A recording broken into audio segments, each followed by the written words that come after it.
Looks good. We're live. We're live. Yep. Great to be here at Derry Presbyterian Church. Andy Phillips, founding CEO of Logos Academy Harrisburg. Delighted to have a few moments this morning to talk about the school and talk about a great program that serves us well, and many of our supporters have felt really happy to be a part of. So, as I mentioned, I'm the founding CEO. We opened our school in 2016 with a free pre-K and have been adding a grade ever since, with a short hiccup for COVID, as a lot of families, a lot of people know.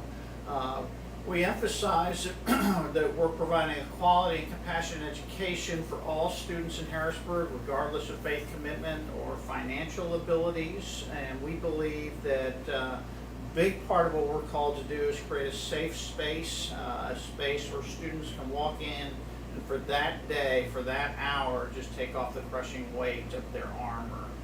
It's a safe space, and we know the benefit of that for our students. We've seen that with our students, a place where they can belong and where they can where a difference can be made in their lives. So one of my favorite quotes is from Howard Thurman. He talks about this, the other aspect of our school that's so very important to us is that we're Christ-centered. And a big part of what we lean into with all of our students is we want all of our students, no matter what their faith tradition, whether they have a faith tradition at all or not, and that's is that God is mindful of them, God knows them, God loves them just as they are, and He is with them, and that has a significant impact. So awareness of being a child of God tends to stabilize the ego and results in new courage, fearlessness, and power. And Howard Thurman says he's seen it happen again and again. And particularly for students that are in situations where they're underserved. So the question of what am I and who am I, constant input of negative answers to that question. So our staff is deeply committed to bring a positive answer to that. So we meet individual students' needs wherever they are and helping them to grow. It's a big part of who we are. Lena Stuck, who has been with us from the IU for quite some time, recognizes that as she sees our students having a big impact. Just picture little Freddie, who was quite the character. He challenged us deeply, cute kiddo, but came out of a pretty intense environment, struggled to figure out what was going on. So this is one of my favorite pictures of Freddie, but captures who he is. So Harrisburg, I thought it might be helpful just to review the community context in which we're in. And so first of all, the Harrisburg community, these stats, I don't need to spend a lot of time, about 50,000, small city, large percentage, over a quarter of the population is in poverty, median household income is just under 40,000. And reflective of the demographic breakdown, half of the community is African American, the next largest percentage is white and Hispanic, then Asian, then multiracial Native American. So that's the community context. As most of you know, the Harrisburg School District faces numerous challenges like any urban context. There's been much improvement. These are stats I got from a year or two ago. But pretty true. Harrisburg School District is one of the lower performing school districts in the state. Our graduation rate's up. When I first came to Harrisburg, the graduation rate was under 40%. Now that also considers a lot of transfers and moving around. Regardless, it's super low. The cost is what's so staggering. So Harrisburg's spending just under $30,000 per student. Pennsylvania average is $17,000. By comparison, we're spending probably $9,000 per student. There are 3 elementary schools in Harrisburg that would be K through 2, I believe, K through 4, sorry, Foos Downey and Ben Franklin. Test results, which are sort of, as most of you know, the big emphasis in our education system, Only 4% of the students are proficient in math and 9% proficient in reading. I'll show you our stats in a moment, but just a comment on that. Part of the frustration I hear from teachers in the public school system is that there's such focus on test results that a lot of what teachers want to do, they can't do. I was at a conference with business leaders and teachers, and what business leaders were telling the teachers is they want to see kids coming out with soft skills, with ability to communicate, and teachers are going, we'd love to be able to focus on that, but we just don't have time given where the emphasis needs to be. So those are unique challenges, and what it doesn't address and what it doesn't help, and this is part of our frustration, and one of the benefits that we have is it doesn't help students grow.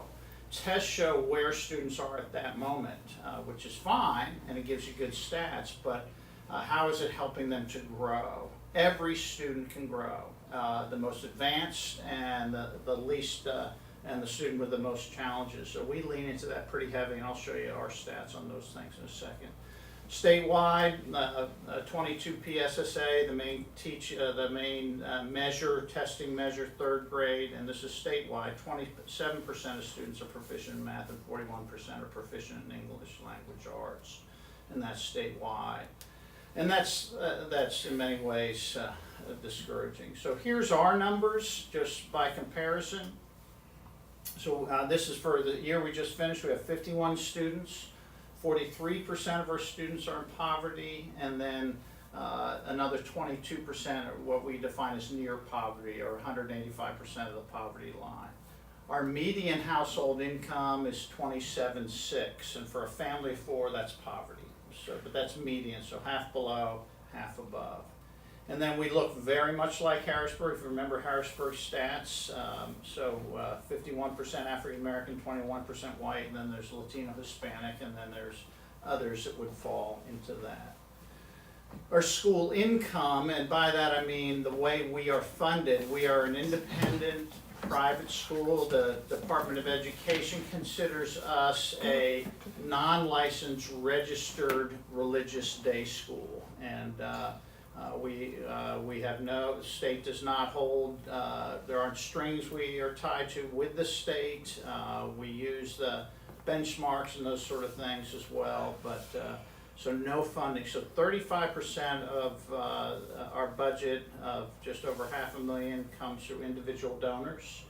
35% comes through something called EITC, which is a tax credit thing, which I'll talk about in a moment. And then 16% comes from tuition, 6% through grants, and that was this year.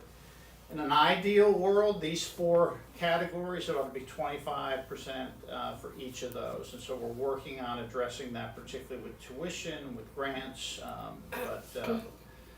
And again, for those that may not be familiar, we've got a unique tuition structure. So every family comes in and they turn in their last year's tax returns, and based on the number of the household and their adjusted gross income, we come up with a tuition number. So full tuition last year was $7,500. The average family paid $1,300. Families in deepest poverty paid $800. That's their family share. We think it's important that there's an investment on the part of our families and individuals in terms of the education they're getting. And most families understand that they're having a pretty unique opportunity. I'll never forget one mom who walked in. She walked in about this time of year where the school building is chaotic. And we had our kindergarten teacher. He was getting things ready. There's stuff all over the classroom. And she looked around, and we had talked about tuition, and she started crying. She said, I just never thought my boys would have an opportunity to have a private school education. Most of our families come to us not because we're Christ-centered, not because we've got a unique pedagogy. They come to us because we're small and we're safe. And they know their students will be known and loved, and we lean into that really, really heavily. Our raw numbers in terms of education testing, we have 53 that are proficient in English language arts, 53% of our students, and 44% are proficient in math. Not great in terms of raw numbers, in our opinion. There's a lot of reasons for that. I'm happy to talk, and we're looking at, we think those will be markedly increased next year. A lot of challenges with COVID and those sort of things. One of the things we lean into, we use a program called iReady for testing that is geared towards student growth. We want to see students grow. And so every student has a growth goal, and then every student has a stretch goal. So we want to see at least 80% of our students approaching their growth goals and 57% approaching their math goals. It becomes a little squirrely, but what we find is that even a student with pretty significant learning needs, they can grow.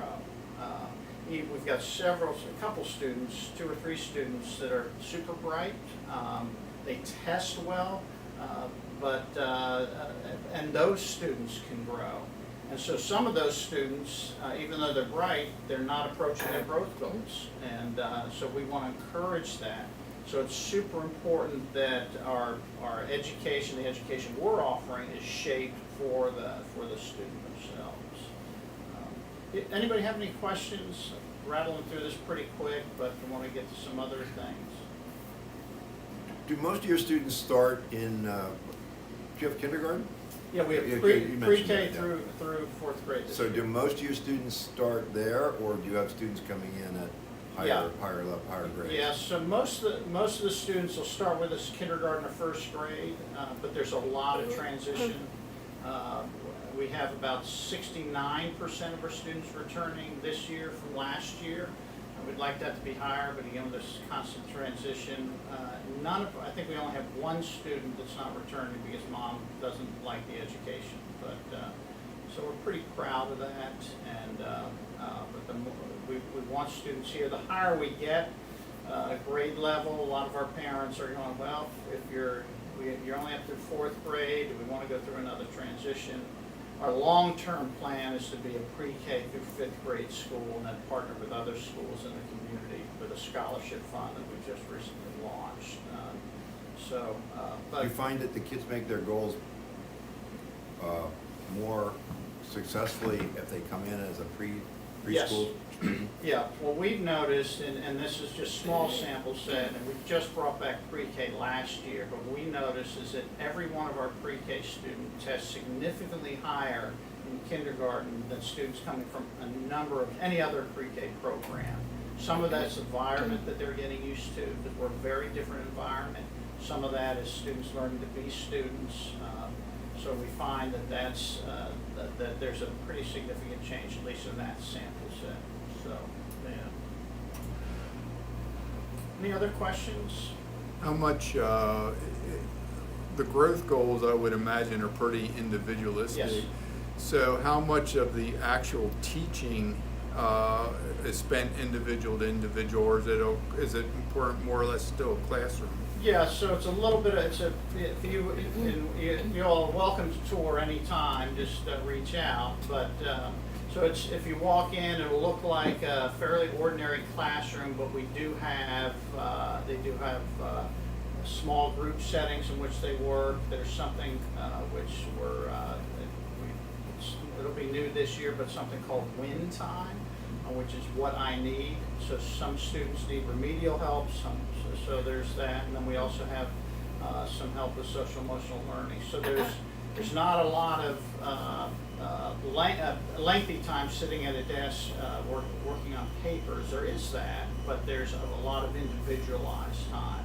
We have an assistant teacher, 2 assistant teachers that work with our 4 classes or 5 classes. So that helps us to be able to individualize and personalize the education. So that's super important for us. And I mentioned, I think earlier, we have a large percentage, we figure about 25% of our students would be tagged with a label of on the spectrum or having some learning needs. And we haven't sought students per se. We don't bill that we serve students well. Our founding principal, Liz Barnett, who many of you know, pretty gifted with students that have, as she would use the phrase, goodies, particular challenges. So I don't know if that's just a part of it, but we handle those pretty well. And we've got parents that are super pleased with what we've been able to deliver. So we've got one little gal that we've recommended to her parents that she probably be served better elsewhere. She has some pretty significant learning needs, and then with small stats, with her learning needs, that impacts our stats. But nonetheless, her parents love the environment. They want her here, and she'll grow. And we've seen growth with her. She's one of the students that has met her growth goals. She's 2 grade levels behind as a 3rd grader, but she's met her growth goals, and she'll continue to grow, and she'll catch up, we believe, but it's going to take several years. And that's the beauty of leaning into the growth goals. Test scores are good for the comparison, but they don't really do much in terms of helping students. So she can be encouraged knowing that she's met her growth goals, and iReady sort of highlights that and celebrates that. It's a testing tool we use for that. So we found that to be really, really effective. And then especially effective, we got a little kindergartner, just bright boy. He scores really, really low on tests because he does. I mean, he's bright enough and smart enough. So, but the growth goals, he's meeting those and even exceeding those. So, it's interesting how minds work and little kiddos work. And great, really cute kid. Great parents, but so that's what we are. Other questions about that? I'm confused on the prior screen. You had Harrisburg numbers. Is it the 53 and 44 on your sheet?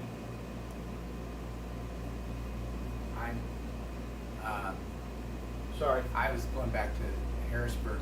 Oh, okay. English and math proficiencies. So are those that 4 and 9% on that screen? Is that your equivalent to 53 and 44? Yes. Yeah. And 4 and 9. yeah. Okay. So the 3 elementary schools closest to us, Harrisburg school districts.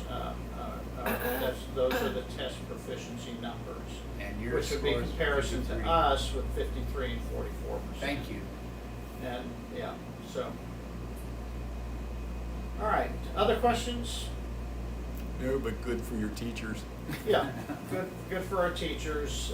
We'd love to see a lot of these much higher as a small school, and I think one of the challenges we've had over the last several years since Liz Barnes left, in an 18-month period, we had 4 different principals, leaders, and the curriculum has changed several years in a row. Makes it very difficult, not only on teachers but students. So we really think we're going to see some marked differences by this time next year. So I'm super curious to see where that all comes out. Supporting Logos Academy. So there's a couple ways this can be done, and one of which we're going to get to.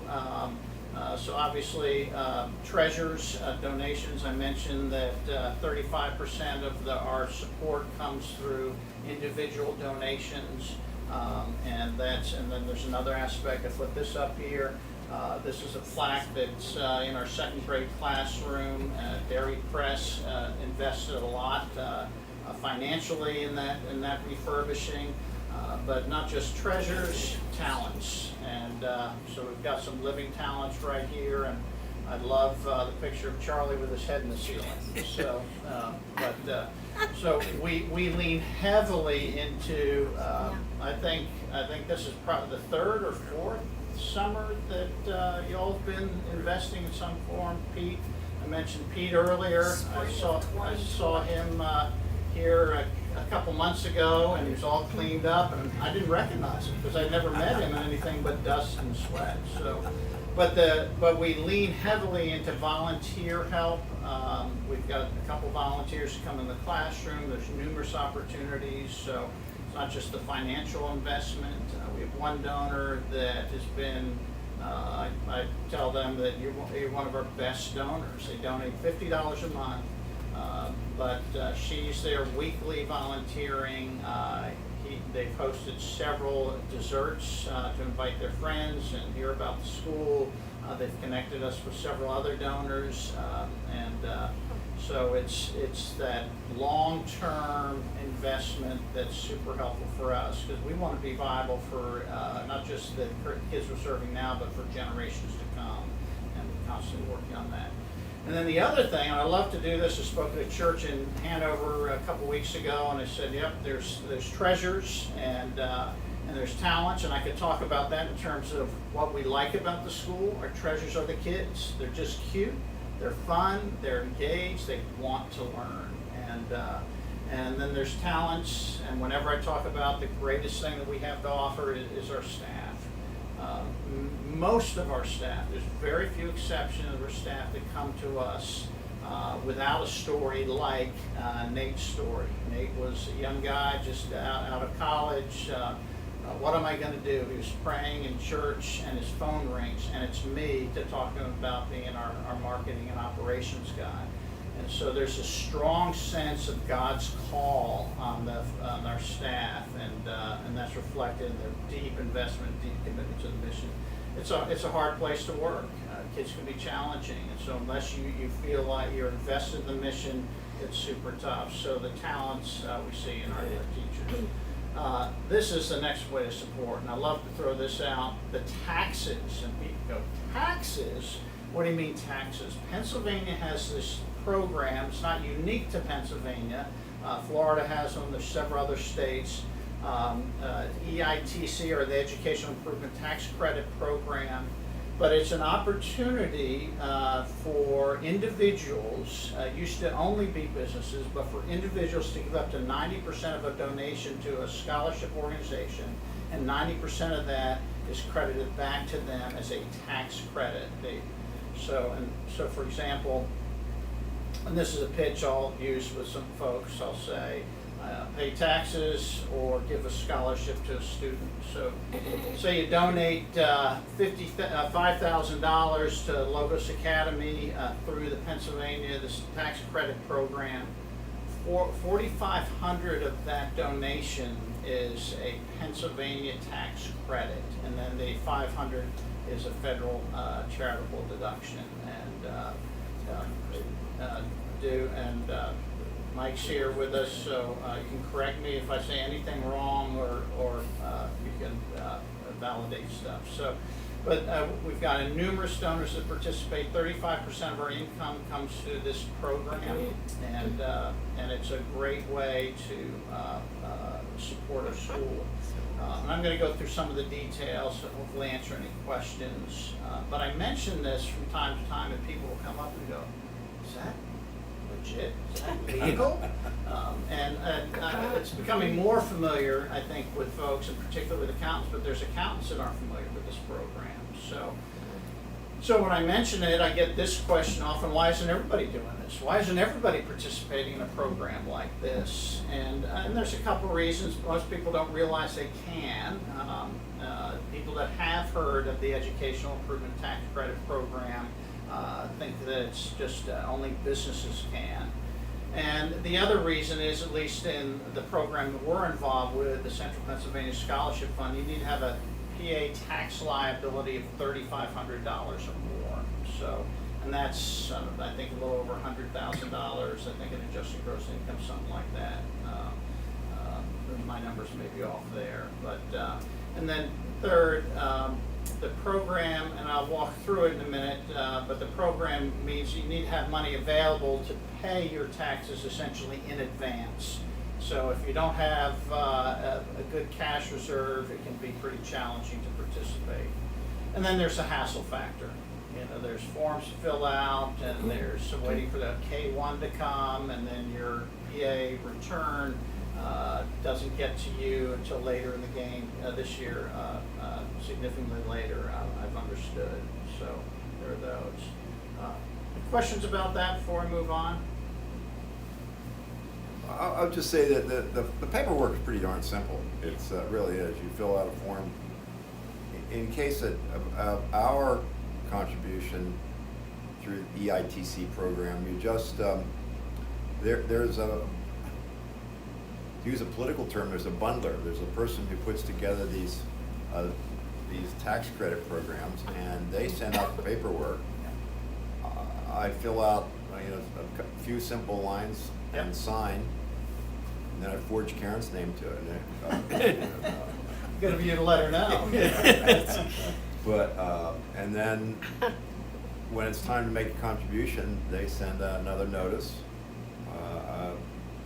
We're ready to check, send it off, and then you get a confirmation that this has been approved, and that's something you can use then when you file your income tax. So it really isn't very hard when you work with someone who's familiar with the program. Yeah, it just adds a little bit. I try to be as upfront and as straightforward as I can. So it's not a hard form. I'll show you that in a minute. But there's just something else to add to it. So I always mention that. So some of this Mike referred to, but as I mentioned, we work with an organization called the Central Pennsylvania Scholarship Fund. And they have several special purpose entities or entities that exist simply to process tax credits with very unusual names. I don't know, they may have struck you, I've heard that. But these entities are set up to process the tax credits because each entity has a limited number of tax credits they can have. And so, and this is all legit, then, the government knows what we're doing. This isn't something that's flying under the radar. But these entities are all are tied under the larger umbrella Central Pennsylvania Tax Scholarship or Central Pennsylvania Scholarship Fund. So those entities are set up. So donations are directed by the Central Pennsylvania Scholarship Fund through one, or in some cases, several of these special purpose entities. And all these entities are LLCs, if that means anything to most of you who probably know more about that than I do. So they're directed, and then the donations pass through those special purpose entities to the scholarship fund and on to an EITC or OSTC approved school such as Logos Academy Harrisburg. And then we get 100% of the donation. So again, our $5,000 donation, that $5,000 comes to us. We have to tie those monies to a specific student. So we submit a form that has a student's name, his address, school district, all that, and some monies is attached to the student. And if we get several $1 million in donations and we can't attach it to a particular student, or we don't have enough students, then we need to pass those credits on to someone else. We've never had that problem. But it is that is the way the process works. So it isn't a matter of just a check showing up. You've got to actually show students and where they are. And then 90% comes, so in the PA K1, that's where your credit is, and then there's a 10% charitable deduction on the federal K1.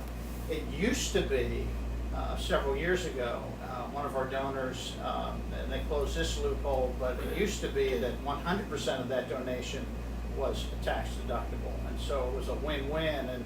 And as one fellow who owns a large construction company said, I was actually making money. So I don't know if he was tongue-in-cheek or not with that, but so the timeline. This is a thing that sometimes it'll give you at least an idea how it works.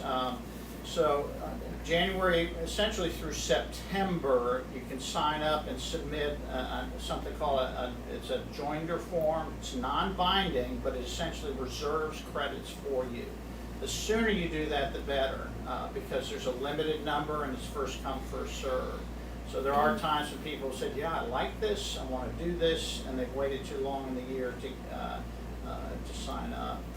And then typically it's late September, and a letter arrives from the Central Pennsylvania Scholarship Fund saying, okay, send us the money. And they'll give you the name of the entity, and you send the money in. You can also change your contribution at that point. If you go, yeah, it's not going to work the way I thought it was, so you have an opportunity to do that. Anything about either of those two, Mike, that would be? No, and I'm not aware that these special purpose entities are profit making in any way. Whether they get any administrative fees out of that, I'm not aware, but it doesn't appear to be that case. Now they're all set up. They're all set up specifically for this tax credit program, and there's no fee charge. The way they make the Central Pennsylvania Scholarship organization makes their money is through their investments. So they invest the funds, and it's a sizable amount, and so those funds are how they make their money and pay their staff. Early November is the deadline for submitting the check. We've had situations where there's been confusion and they've come in later they've gone in later than that, but they say it's 60 days from when I think it's 60 days from when you get your notice to get your check in. And then in March, hopefully, my K1s tend to arrive later than that, but typically March you get your K1, file your taxes, federal and VA taxes in April, and then sometime in May, you get your state refund. I have heard from a couple of our participants that this year it's coming in later. Some still haven't gotten the VA state refund yet. That's the breakdown. Anything, Mike, your perspective? No, that pretty much summarizes the way we operated. Good, great. A couple tips. These kids are so cute. Every time I go through the files looking for pictures, and Isabella's been a great, real gem. She's a rising first grader, will be with us again next year. She's a charming little kiddo. Not a good morning person, but very good. So a couple things I mentioned before, don't wait to the end of the year to sign up. I'm going to show you the form. It's very, very simple. It's non-binding. I tell people if you're thinking of this, take advantage of it. If you decide that's not for me, that's fine. There's other people waiting for credits that'll be freed up later in the year. I understand it can be used for paying your estimated taxes. Again, I'm passing on information that I haven't verified personally, but I understand that from my advisor and consultant that's smarter about this stuff than I am. Refunds can be delayed, and again, I've referred to that. That's something else just to be aware of and to be clear of. And then, as Mike alluded to earlier, you're going to get informational documents throughout the year that are generally pretty good at communicating. What I find at my end, at the school's end, is we don't get the level of communication that our donor participants do. So there's been some, and then there's Logos Academy Harrisburg and there's Logos Academy York. So there's been some confusion with that from time to time. We always get it worked out. We're operating under a DBA as Logos Academy Harrisburg, so we're registered with the Department of State's New City School, which is what the name we're founded under. Eventually, we're going to change that. We just haven't gotten the legal people to do that for us yet. But anyway, they will communicate with you. You'll get documents. I remind people. I try to remember to send out reminders to get documents in, to submit checks, and then we've had people from York go so far as to drive a check up to the scholarship fund. And here's what I alluded to earlier. The Central Pennsylvania Scholarship Fund doesn't charge a fee, but keeps the interest earned on the monies that they invest. And as I mentioned, there are a lot of special purpose entities under that umbrella. You'll be placed in one of them, perhaps a couple of them. And then, again, this is from Zach Lutz, who I'll talk about a little bit later. He mentioned that there's something called the Tax Act online program that can handle and file this electronically. There are some electronic, I think, tax filing instruments that this doesn't work with. So how to get started? Any questions about that, or anything else, Mike, in terms of tips that would be helpful for folks? No, I think that covers it very well. Yeah. Thank you. And I didn't need a bribe Mike to be here. He came on his own volition, so but I appreciate that, having somebody here that's participating. His wife didn't help. He did bribe him. Well, because he didn't tell me he forged my name. Yeah, now you know. Yeah, now so I know. It's been beneficial for That's you. good. Yeah. What determines what students get what aid? You had mentioned that. Is that a committee? Is that certain criteria, or what is that? Now, so we have a spreadsheet that we stole from Logos York, and so it's every student who comes to us. Most of our students would be, as I mentioned, about 70% of our students are in poverty or near poverty. So they come in and we take their tax documents, W-2s, and we put that number in a spreadsheet and then the number of folks in their household. and it spits out a scholarship number. So that's the number we have, that's the number we're scholarshiping them, and they have their portion. Then it's that number that we use with these tax credits. And so we send every one of our students to them with the amount of scholarship we're providing for them. And then that amount of scholarship money for all those students is what determines the total amount of tax credit monies we'll receive from Central Pennsylvania Scholarship Fund. So there's not some that go, yeah, they don't get as much scholarship. We scholarship everybody. And we've got 3 students this year who are struggling to meet their family share portion. And so we're working with those families on special ways. But nobody says, hey, you don't get as much this year. It's strictly by need. We scholarship everybody. And even when parents can't meet their family share, as long as they communicate with us, we'll work with them. We had a young lady, was homeless, and came to us a couple of years ago. Her son's been with us for now, this will be his 3rd year. She had her identity stolen, her bank account cleaned out, but she was one of the moms, poverty, one of our deepest poverty moms. She always paid her tuition. She's late, but she'd always call. She'd always say, hey, I'm struggling, I'll get it to you. And so when she called and said, I don't know what I'm going to do, I can't pay tuition, and we said, we got it covered. And I went to a couple donors and said, here's the situation, would you help out? And they covered her tuition for a couple months. So that's what we want our parents to do. We want them to partner with us, and we'll always work with them. So nobody's going to be in a situation where, hey, you can't pay tuition, you're out of here. If you ignore us and don't talk to us, it's a different story. So I don't know if that. Yeah, that's good. Thank you. All right, so anything else with that? Okay, so here's how to get started. I guess I'm doing all right. This is what we refer to this. It's really a simple form. This is called your joinder form. Not sure why it's called that. I always add the word non-binding because you're not committed at this point. But it's as simple as filling out, putting your name, signature, and your forged signature of your spouse in some cases, date, mailing address, email address, your taxpayer ID. And then most of my donors don't even fill out this, but you can put these essentially to your participants. And then you want to put the name of the school, in our case Logos Academy Harrisburg, and the amount. And then send it in. It's really that simple. And so it's not complicated paperwork. So you send that in, and you send that into the Central Pennsylvania Scholarship Program. The address is in Central PA, their hours, there's email. Tammy Clark is the one that processes everything. She's probably the one that's been in communication with you the most often. And they're pretty communicative. Particularly if you call in, if you want to talk to Randy, who's a CPA and who runs it, I've pointed a lot of our donors to him because they'll ask questions I just can't answer. And so it's a matter of submitting that paperwork.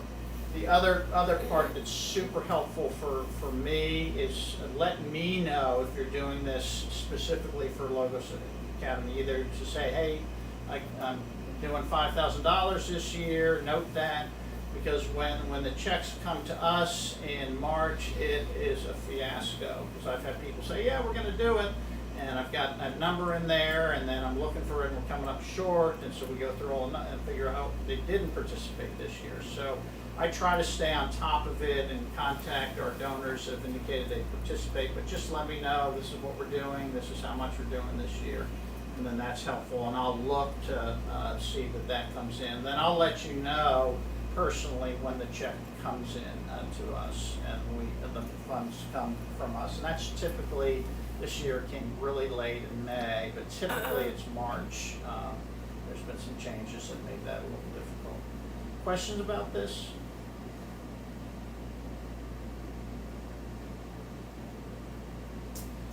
Okay, so this, Zach Lutz works for an organization called Life Guide.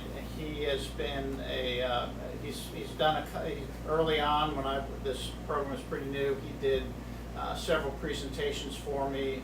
I've also used him when accountants call or there's more technical questions, I'll direct them to Zach. Zach works out of this firm in Mechanicsburg. The company itself is deeply invested at Logos. They support us. They've sent volunteers out. And so Zach has been a lot of help. In fact, some of the stuff I stole from him, but I do want to give him credit. And I'm happy to answer any questions. I asked Mike to sit in. He's done this, been there, so he's somebody that I'm sure could answer questions if you have about this. And then, as I mentioned, Zach's super happy to help with any technical questions that you have or your accountant has. Any other questions about this, about the program, about the school ministry? I'll talk a little bit about where we're headed down the road, but wanted to make this pitch first. Do your students have access to intermediary services? Yeah, great question. Yeah, so we have a great partnership with the Capital Area Intermediate Unit, which provides services. We have a counselor that comes in, a reading specialist, and then a math and speech specialist. They come in 3 days a week, Tuesday, Wednesday, Thursday. In fact, some of the office space that we've just rehabbed is going to be specifically for them to use.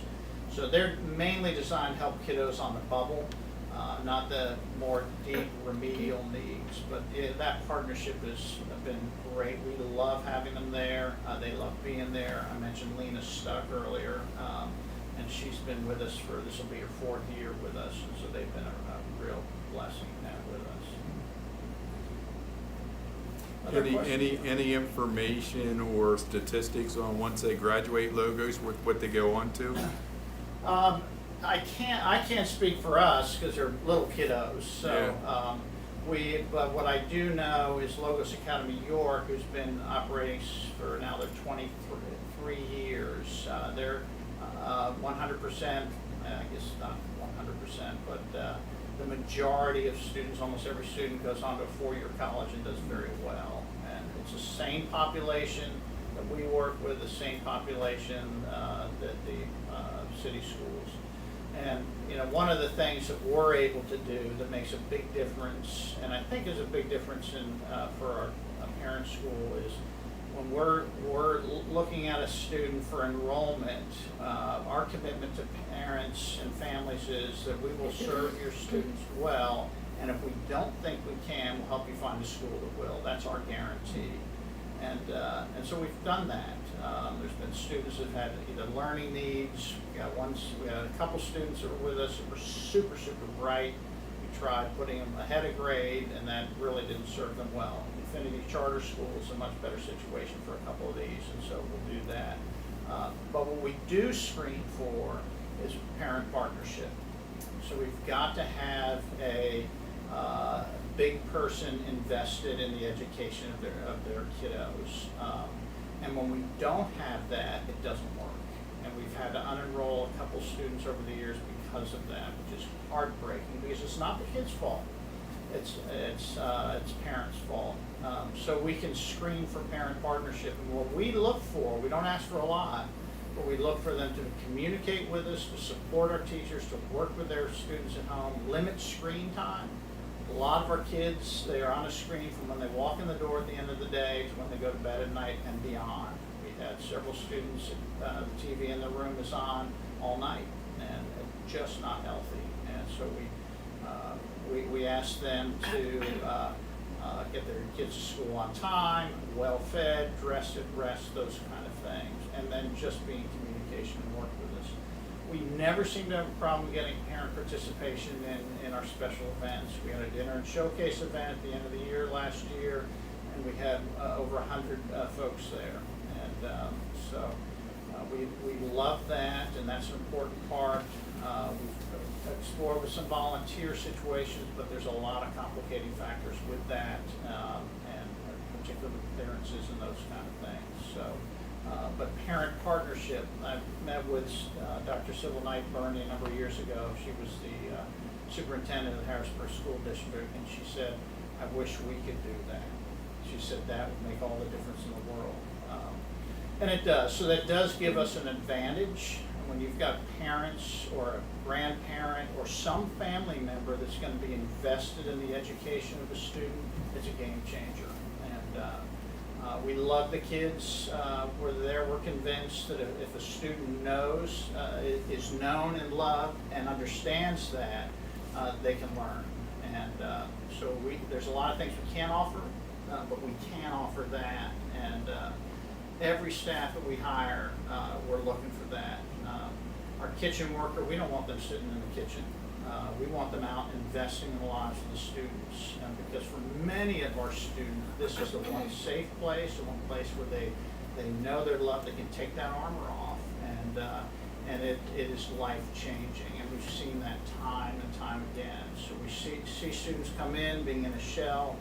A little guy named Grayson, grandma came in and said he's a different kid. And she said, I credit the school with that. And that's the kind of thing we want to hear. Because you can learn and you can grow academically, but if you're not growing as a human being, you're not going to be successful in life. And so we're looking for all of that. So it's a long way of saying we don't have direct graduation things, but we will be tracking our students as they leave us, particularly when they leave us in 5th grade. So what we want to do is partner with our students. Met with one of our long-term donors and asked her to work with us in a special way and put her name on our scholarship fund. And we've got a small scholarship fund now, but we want to build that so that every student that leaves, we can help scholarship them to get into another private faith-based school in and around the Harrisburg community. And there's a number of options. There's St. Stephen's, there's Harrisburg Christian, there's Catholic schools. And depending on the student, they'll fit better in some than others, and that's what we want to do. And we did that year before last with one of our 3rd graders. We weren't able to bring the 4th grade last year due to a number of reasons, but we offered every one of our students scholarship help to get into a faith-based school. And this one little gal, she's doing great at Harrisburg Christian. A lot of our students wouldn't work well there. So we'll work with families like that, and then we'll be able to track their progress. And she's doing very, very well. We talked to Grandma a couple months ago, so she's doing very, very well. Other questions?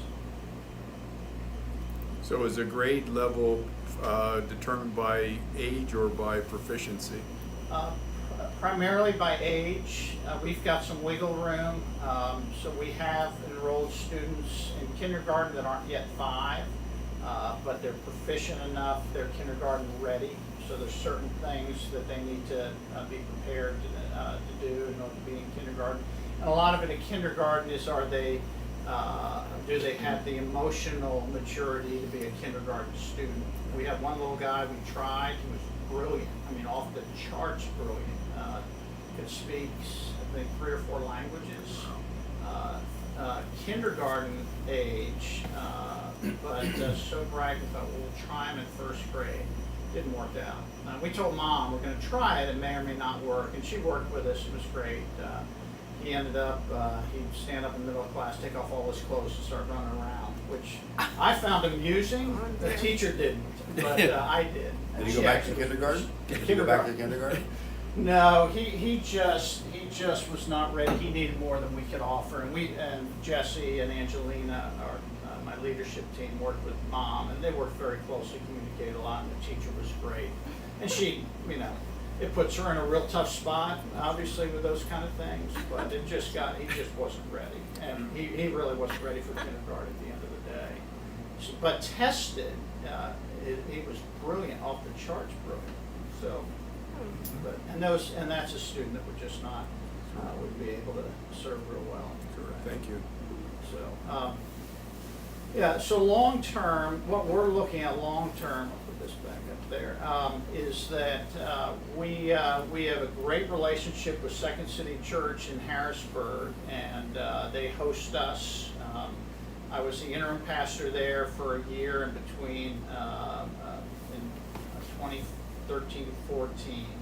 And as I was finishing up my interim work, I was having coffee with a fellow named Chris Perrin, and he said, "What are you doing when the interim's done?" I said, "I don't know. I worked at CarMax for a while and loved being a used car salesman. I don't know what I want to be when I grow up." And was in my 50s.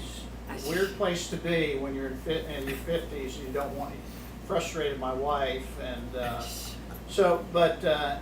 and as we chatted, he mentioned just in passing that they had tried to get a school started like Logos Academy York, and I said, really? And it didn't work. And he said, well, there's 4 or 5 of us. We got our 501c3, and we had an initial community meeting, but there was movement changes, professional things, and all the people that were driving it went away. And I said, well, we've got this building that sits empty. It's in Midtown. That's ideal. Logos, the model is incredible. And he looked at me and he said, you know what? You'd be really good at running a school. And so I actually meet with him next week, and every time I meet with him, I say, I still sometimes curse you for that. But it has been, you know, I knew the model because Logos Academy. I live in New York. I know the founder, the current CEO, used to be my assistant pastor many years ago when I pastored the church. So I said I love this model, and the irony is that after my seminary education, there were several things that I said God would be happy to do, but I don't want to live south of the Mason-Dixon line, and I don't want to work with middle school kids. And of course, we end up south of the Mason-Dixon line. I said, the last thing I ever want to do is be a part of a Christian school, because we did not have great experience with the Christian schools our kids were involved in. And so I was not at all enthusiastic. My experience, it tended to be insular. The education tended not to be very good, and that was just my experience, obviously, not that of everybody. And so the irony that not only am I starting a school, running a school, and investing deeply in a school, but the irony is I'm loving it, absolutely loving it, other than it keeps me up at night.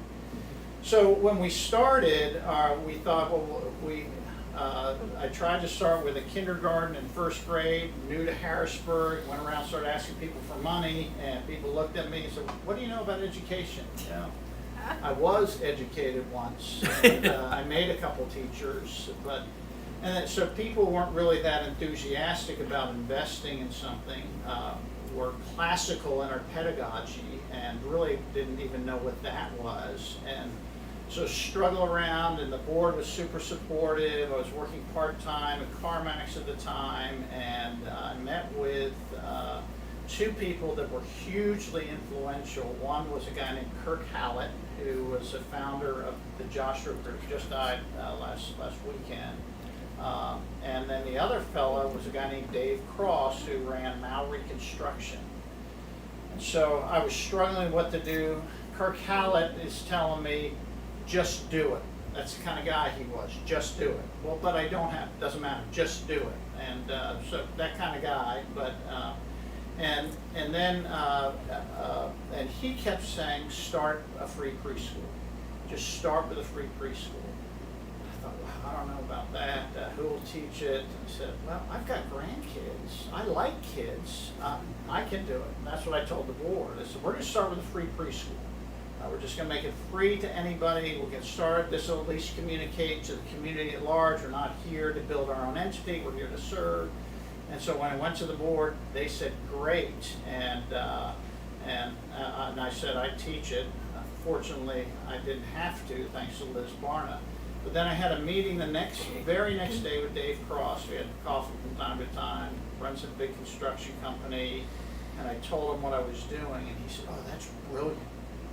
And I was sort of taken aback, because I thought he'd really say, that's really stupid, how are you going to fund it? But he said, that's out of the box, it's great. So that's how we got started, and I had said that I'd be the teacher if I had to, and so thankful that Liz Barna showed up. And when I pitched it, she said, you know, I might be interested in being your preschool teacher, and she did a great job. We were a great partner, and so I was her boss outside of the classroom. In the classroom, I was her assistant teacher. But I learned as a suburban white boy what our kiddos that we were serving in that preschool, what they were experiencing was very, very different than anything I experienced. I just wasn't prepared for that. You know, I figure if a kid's misbehaving, they just need to shape up and be tough enough, and and when you understand there's more going on, and the trauma that these kiddos come out of is just staggering. So, and we regularly hear, and a lot of our kids, their parents in jail, and those kind of things, and bullets are not uncommon in their life in some form or another. So, but Liz got us started, and then our commitment was to add a grade every year. It costs us about $80,000 to add a grade.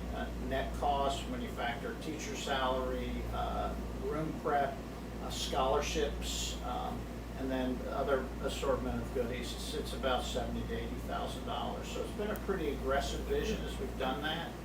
And but every year we've finished in the black. This is the first year we didn't, but our costs were down. Just income was a little bit down this year from before, but thankfully costs were down too. So our vision is to, we're adding 4th grade this year. Next year we're going to add 5th grade. It depends on a pretty aggressive building. We've got to redo some basement classrooms. We'll get the price for that shortly, but I'm guesstimating it's going to be in the neighborhood of $150,000 to $200,000. So, but that's going to be essential because that's where we'll house our 3rd through 5th grade classrooms, and then repurpose some of the classrooms we're in now. And then our plan is to be there, to stay there for the foreseeable future, and just kind of evaluate where things go. It's very difficult for private schools to fund a middle school program. The expenses are higher. Numbers start to drop off. St. Stephen's still struggles to fill their 6th, 7th, and 8th grade classrooms. So we think staying there and then just seeing what happens and what opportunities become available. Second City Church and Logos Harrisburg have signed. We've agreed to a 20-year lease because we want to invest in the building, and they love us there. We need them picking up a lot of the bill.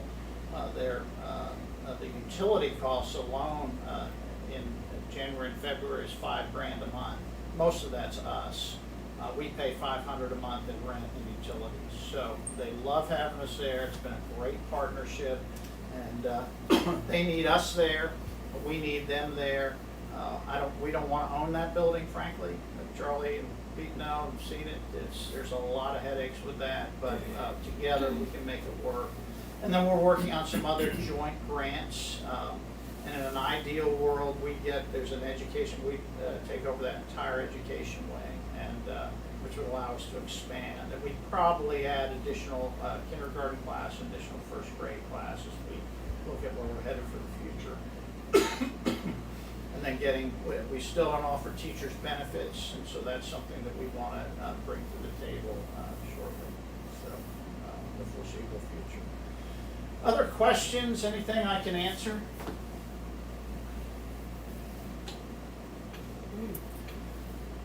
How do you do your Christ-centered teaching? Is it specific with a class of some sort, or are you pulling it in all your subjects? So it goes through all of our subjects. We have a Muslim student with us, and so we want to have a very frank conversation.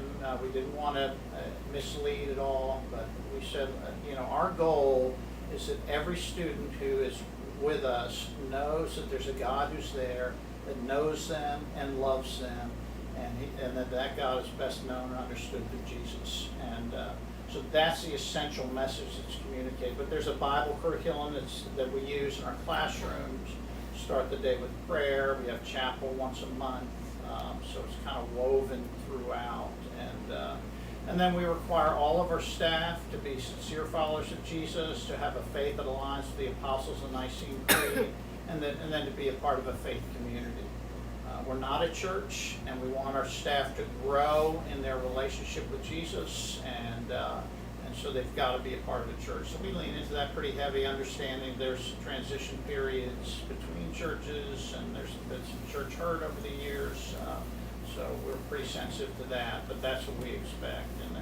And then we don't have a position as a school on a lot of different issues. We don't take positions on things. We don't have a doctrinal statement. We don't have positions on things that are pretty important to churches. We send that all back to churches and families. So So it makes it a little bit messy from time to time, but I love it that way, and it creates a pretty rich environment. So we learn from our Muslim students, and this little guy who's a bit provocative, he during Easter, we were talking about Jesus rising from the dead, he announces to the class, Jesus didn't rise from the dead. And of course, it created this shock from his classmates. Yes, he did. So, and I found it very amusing, and our teacher handled it great. And she said, yeah, I understand that's what you believe at home, but here, this is what we believe. And so it was, and Mom, when I mentioned it to Mom, this little, she was great. She understands, she gets it. She said, we just don't do that at home. So I'll talk. So it was handled well. So, and he did it just because he loves pushing buttons, and he got a great reaction. So, but I thought that was amusing. One of our other teachers was just aghast. But fortunately, our kindergarten teacher, who's actually a graduate of Logos Academy in New York, just navigated that really, really well. Sounds like the student who stands up and says, "There is no Santa Claus." Yeah. I mean, it was of that, and he did say, he said, "I wish Jesus had stayed dead." I said, "Well, maybe he's missing something here." But in any case, it's amusing, and you have to have teachers that can work in that environment. For a lot of our people that we interview, we're not Christian enough, and then for others, we're too Christian, and so I like that. I really like that a lot. Other questions? Do you get any support at all from other schools, for instance, the Harrisburg School District? Is there... We don't get support per se. We can lean into some of their services just by nature of the public school arrangement. We have busing that's provided by the school districts. We do try to partner with other schools because particularly private schools, there's a charter school that opened down the street, and as they get filled, they'll point people our way. So there is some of that. And then the other private schools, St. Stephen's is probably the most like us in terms of feel. Differences obviously, but that's a school that a lot of our students will probably end up attending. And then I try to keep in a good relationship with the heads of schools of those other schools. But great question. Yeah. Anything? Did you have a question? How many people are in your student body? So this past year we had 50, 51, something like that. We are anticipating between 60 and 70 this coming year. Our current enrollment is at 54. We last count, so we tend to get a big surge in August. So we'll see. So a lot of people still don't know we're there. So it's super frustrating to us. So we've had our operations guy move in and do a little more marketing just to help get word out. They're doing some neighborhood canvassing. I'm speaking at a church in Allison Hill next week, and just trying to get word out that we're there. What's your address? We're 251 Verbeck Street in Harrisburg. We're